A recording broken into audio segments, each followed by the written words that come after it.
Polestar has introduced the Concept BST, an extreme iteration of the upcoming Polestar 6 Roadster, at the Goodwood Festival of Speed.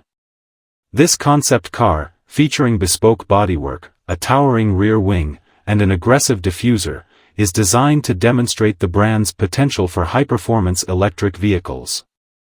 The Concept BST's unique design includes a larger front splitter, air extraction vents on the hood, and redesigned wider quarter panels.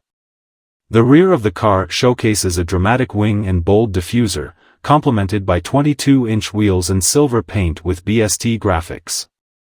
Polestar CEO Thomas Ingenlath describes the Concept BST as turned up to 11, emphasizing its role in pushing the brand's performance capabilities. Although the car's exact power output remains undisclosed, the standard Polestar 6 is expected to produce 872 horsepower when it launches in 2026. At the Goodwood Festival, Polestar is also presenting its current models, including the Polestar 2, 3, and 4, alongside the dynamic debut of the Polestar 6 concept.